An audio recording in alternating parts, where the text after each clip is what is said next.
धारगळ गोवा 30 जून 2025. गोव्याच्या शांततेला आणि सुरक्षिततेला धक्का देणारी एक थरारक घटना सोमवारच्या सकाळी धारगळ परिसरात घडली. 17 वर्षाचा वृषभ उमेश शेट्टी हा विद्यार्थी सकाळी कॉलेजला जाण्यासाठी ॲसिडच्या तीव्रतेमुळे वृषभ मोठ्याने चिंकाळत बसस्टॉपपासून 100 मीटर धावत गेला. क्षणात वृषभचा चेहरा, मान, छाती आणि शरीराचे अनेक भाग जळून निघाले. आसपासच्या लोकांनी त्याला तातडीने मदत केली आणि म्हापसा येथील सरकारी रुग्णालयात दाखल केले.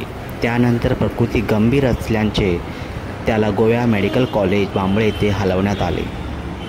पेडणे आणि म्हापसा पोलीस यांच्या संयुक्त पथकाने CCTV फुटेज, साक्षीदाराचे जबाब आणि अन्य पुराव्याच्या आधारे आरोपीचा शोध सुरू केला.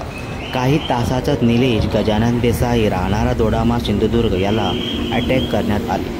निलेश आणि वृषभ यांच्यापूर्वी सामाजिक वाद किंवा सूडाची भावना असल्याचे प्राथमिक तपासात समोर आले.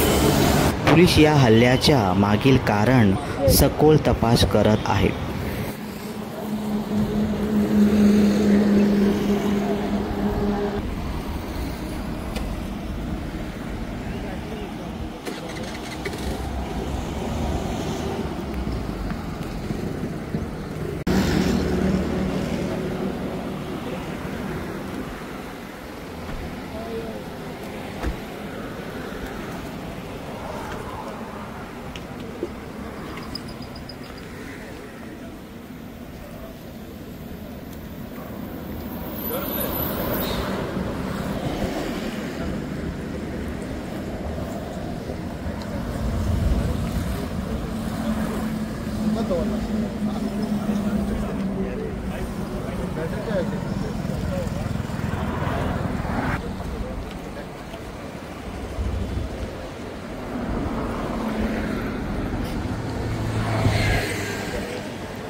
लगी हुई है पुलिस की टीम, पूरी कंबाइंड पुलिस टीम लगी हुई है, जल्दी होगा कुछ.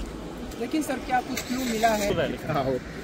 सर वो जो attack out of danger, out of control, how much out of danger, out of danger percentage कुछ पता चला है?